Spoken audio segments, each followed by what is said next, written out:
Okay, so the next thing that we're gonna go over is actually developing a master watch list and using that master watch list to find trade ideas every single day during the week. So in the last video we talked about market structure and looking at the overall market sentiment by watching SPY and QQQ. And then now that we have that, let's go look at the individual stocks to see what we actually want to take setups on if we don't decide to take setups on SPY and QQQ itself, right?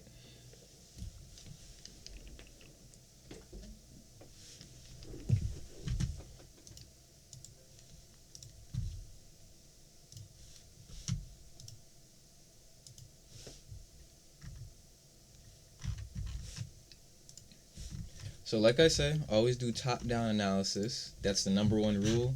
You start at the higher time frame and you go down to the lower time frame so you can see the overall structure of the chart. Because market structure, that applies everywhere. So just noting that to begin, but that's not the whole point of this video. So what I want to start with first is developing your master watch list, right?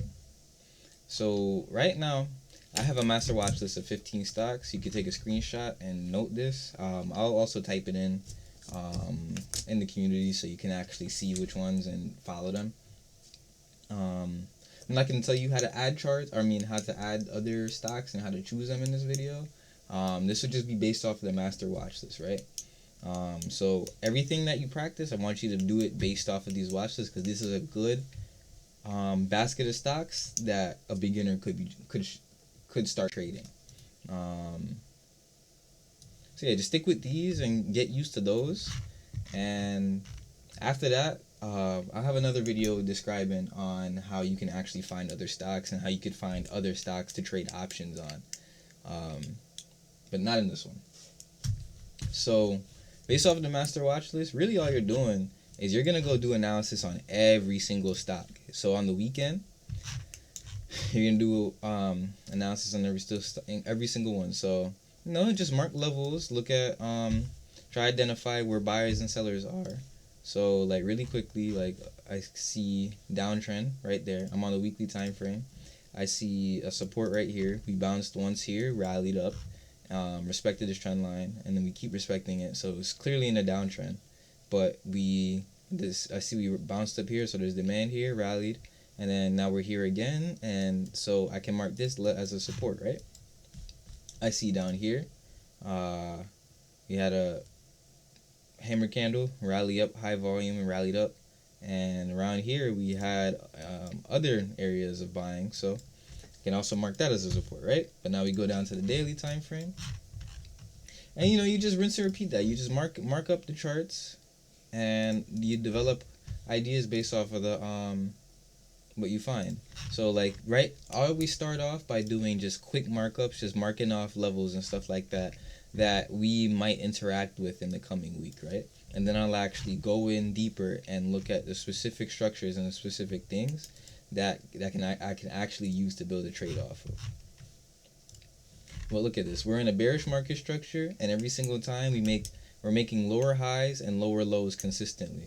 And I'll mark them right here. So these are all lower highs,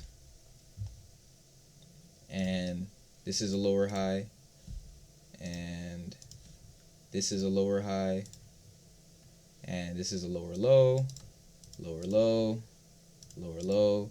So it's clear that Tesla's in a downtrend, right? So any time I want to develop a trade idea, it has to be a shift in the market structure, where the market structure shifts from Tesla being in a downtrend into possibly rallying, or a continuation and taking a trade based off of that structure, which is ideally a short trade, right? So look, we identified a resistance, just quickly marking it up. We identified a resistance at 185. So, and then we're rejecting, right? I can easily say now, because we're in bearish market structure, and then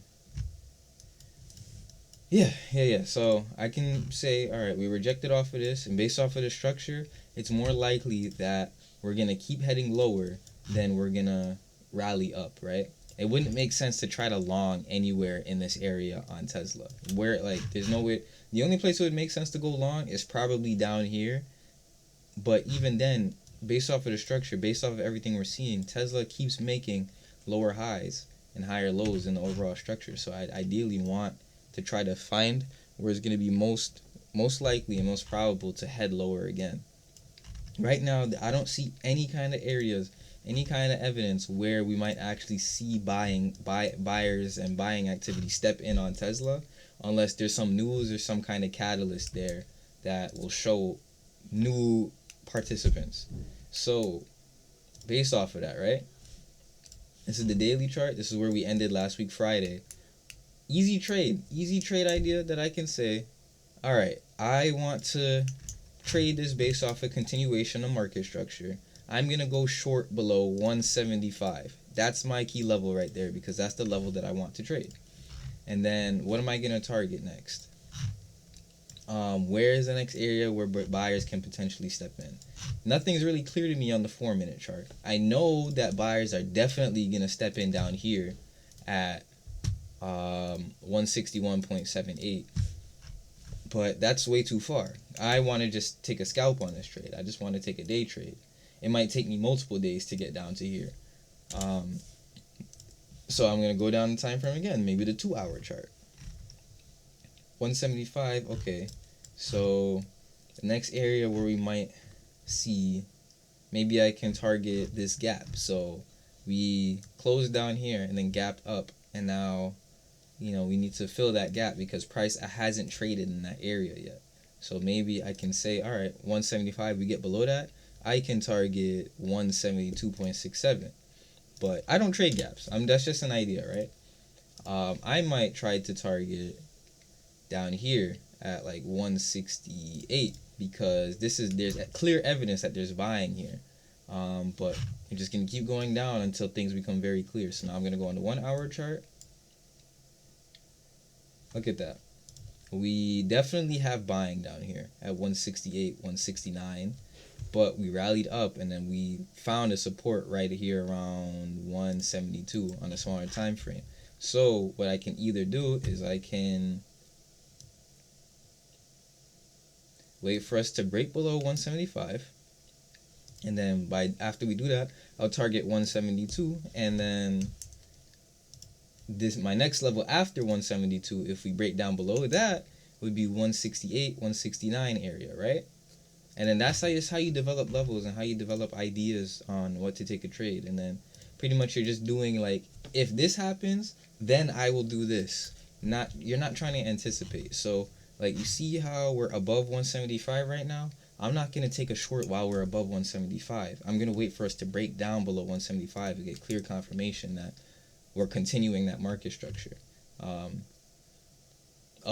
continuing that bearish structure. And if we don't, then I might not take a trade. Everything is just conditional based off of what's happening in front of you.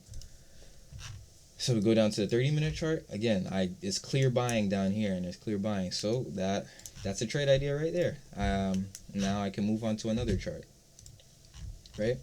So let's say, all right, 175, Tesla below 175, targeting 172. The 169, and then maybe 166, because we do have more buying right here. We just have another area of support. It's not going to fit. But yeah, now I'll go on super microcomputers. Let's go back on the weekly chart. Sellers appearing up at the highs. We broke all-time high, and we've been selling down. This is a bearish candle, bearish weekly candle. Bearish hammer, but we had super low volume on that. So volume's going down while price is going down after crazy bullish market structure. So I'm not going to really say that things are bearish. This could just be a pullback in the market structure, in the overall bullish market structure, because it's not going to go up forever. Things are always going to pull back. Things need to breathe. People are going to take profits. But regardless, we still got to pay attention to that new structure that's forming. So we're going to mark it on the chart. Obvious buying activity down here at this area right here. So we can mark, maybe we can mark like what is this? 870. We can mark that. Not much else to see on the daily chart. And because this looks more like a pullback than it does bearish market structure, I'm not going to try to develop any ideas that are short. I'm only going to look for long ideas in the most probable areas where they're going to work. So like, look at this right here. Consolidation, and we rallied up. Now we're kind of testing that area again, so I can mark this as a potential area of buyers, potential area of demand.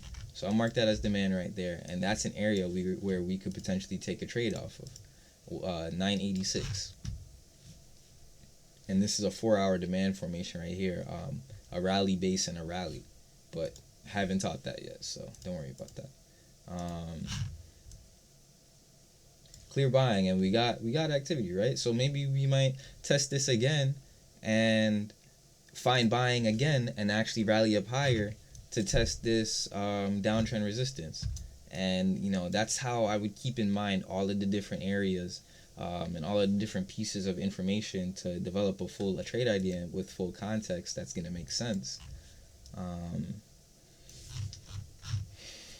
That's about it. And then let's say this structure does actually fail and we keep heading lower, then I could wait for this weekly candle to create a new or for next week to start, and we break down below that weekly candle. I could probably target like down to 870, where it is the next real area of buyers. So if we get down below 963,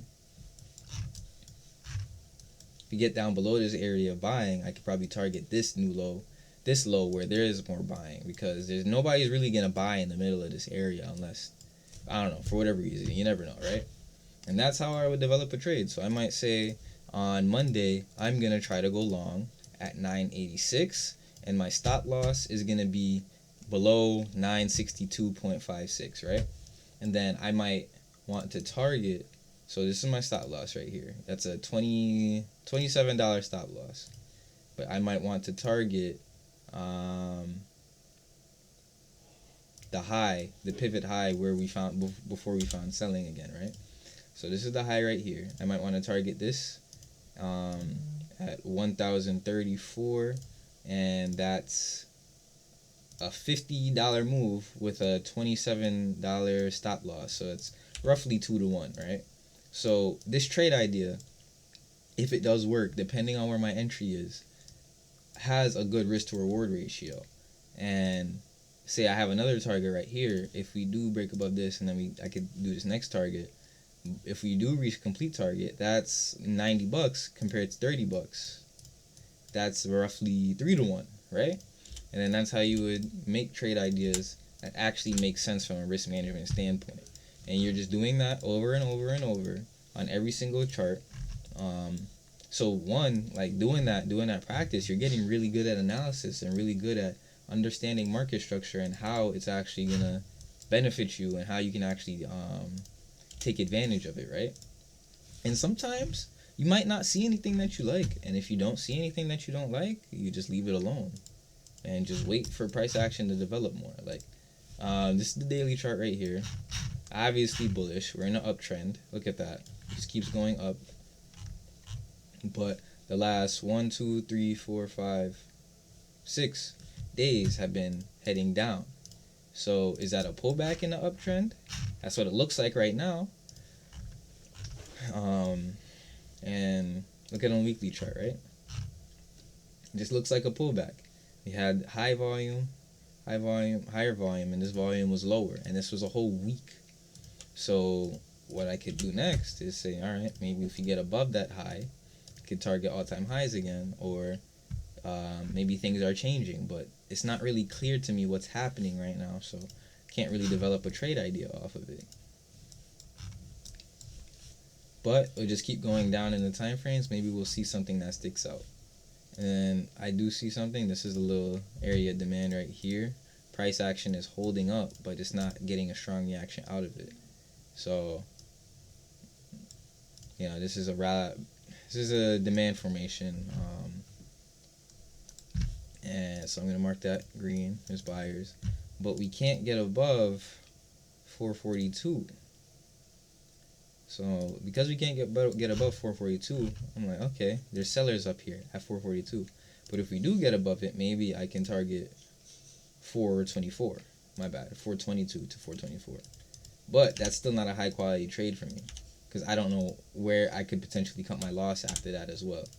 And it's just, you're just going to keep looking until you see areas where, a positive reaction that you want is likely going to happen. So I definitely see, like, down here, look at this. We clear buying activity down here. Every single time we test down this level, we get a rally up. So I might want to wait on Nvidia. Oh wait, this is Microsoft? Oh shit. But I might want to wait on Microsoft to actually come down and test this area again, where I clearly see that there's buying activity, or I clearly see that there's support. But anywhere in this range I might not touch. But look right here, right? On the 30-minute chart, I recognize that 419 is holding as a support too. So I can actually mark that and develop a trade idea around that now. Because 419 is a clear support, but what? Look at this. 422 is a clear resistance now. Right? So now this is in a range.